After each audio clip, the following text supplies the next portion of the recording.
ছাত্ৰ ছাত্ৰীসকল পোনপ্ৰথমে আমাৰ ইউটিউব চেনেলটোলৈ তোমালোকক স্বাগতম জনাইছোঁ।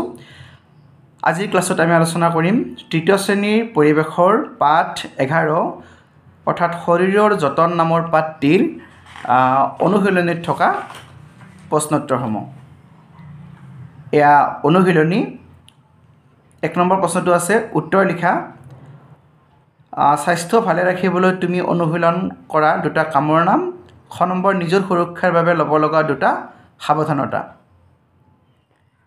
ইয়াত মই তোমালোকক লিখি দিছোঁ চাবা। স্বাস্থ্য ভালে ৰাখিবলৈ তুমি অনুশীলন কৰা দুটা কামৰ নাম। উত্তৰ গা ধোৱা, দাঁত খহা আদি। দুটা লিখিব কৈছে সেইকাৰণে আমি দুটা লিখিছোঁ। খ নম্বৰ নিজৰ সুৰক্ষাৰ বাবে ল'ব লগা দুটা সাৱধানতা। প্ৰথমটো হৈছে 1 নম্বৰ অচিনাকি ব্যক্তিৰ পৰা কেতিয়াও চকলেট বা আন বস্তু ল'ব নালাগে। 2 নম্বৰ অচিনাকি ব্যক্তিয়ে গাড়ীত উঠাই দিব খুজিলে গাড়ীত উঠিব নালাগে। এতিয়া 2 নম্বৰ প্ৰশ্নটো চাবা। শুদ্ধ উক্তিটোত টিক চিন দিয়া। আহাৰ খালে আমি কাম কৰিবলৈ শক্তি পাওঁ। হয়, এইটো শুদ্ধ। আহাৰ খালে আমি শক্তি পাওঁ, হয়নে? য'তে ত'তে থুক এষাৰ পেলাব লাগে, এইটো অশুদ্ধ। থুক এষাৰ পেলাব নালাগে য'তে ত'তে। অচিনাকি ব্যক্তিয়ে ক'ৰবালৈ যাবলৈ লগ ধৰিলে যাব লাগে, এইটো যাব নালাগে। কাৰণ আমি চিনি নাপাওঁ। অচিনাকি ব্যক্তিয়ে ক'ৰবালৈ যাবলৈ লগ ধৰিলে যাব নালাগে, এইটো লাগে আছে কাৰণে এইটো ভুল। মহৰ উৎপাত কমাবলৈ ধূপ ধূনা দিব লাগে, এইটো শুদ্ধ। খালী ঠাই পূৰ কৰা। এইকেইটা চাবা। ক নম্বৰ সু অভ্যাস আৰু আমাৰ শৰীৰটো সুস্থ কৰি ৰাখে। সু অভ্যাস আৰু পুষ্টিকৰ আহাৰে, এইটো হ'ব পুষ্টিকৰ আহাৰে।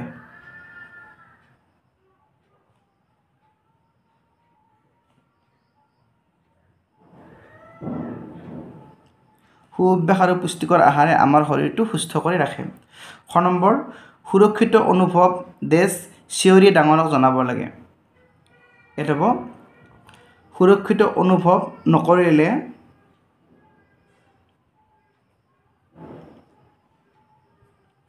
জোৰেৰে চিঞৰি ডাঙৰক জনাব লাগে। এই জোৰেৰে শব্দটো দিব পাৰা।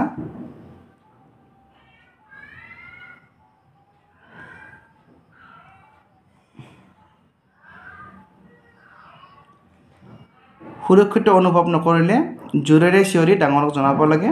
গ নম্বৰ লেতেৰা পৰিৱেশত চকুৰে নেদেখা অলেখ থাকে।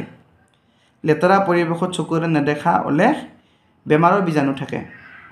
এইটো হ'ব বেমাৰৰ বীজাণু।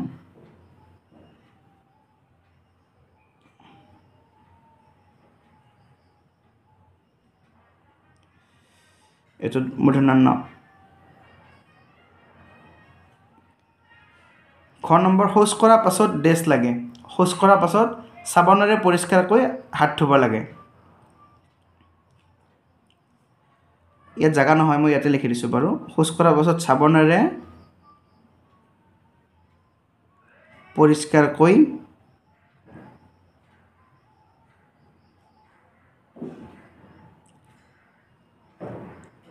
হাত ধুব লাগে। 9 নম্বৰ শুলে শৰীৰে পায়। শুলে শৰীৰে কি পায়? জিৰণি পায়। এইটো খালী ঠাইত হ'ব জিৰণি।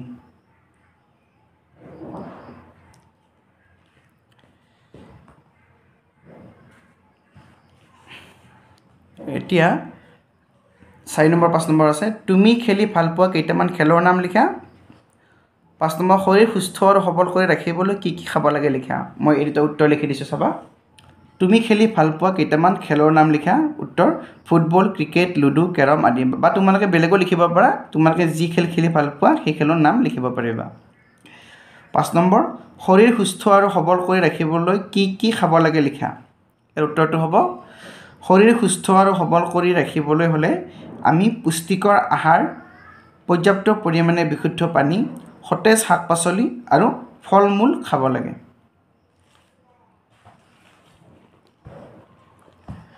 মৰমৰ ছাত্ৰ ছাত্ৰীসকল, এতিয়া ভিডিঅ'টো ইমানে আছিলে। পৰৱৰ্তী ভিডিঅ'ত আকৌ লগ পাম। এতিয়া ভিডিঅ'টো চোৱাৰ বাবে ধন্যবাদ।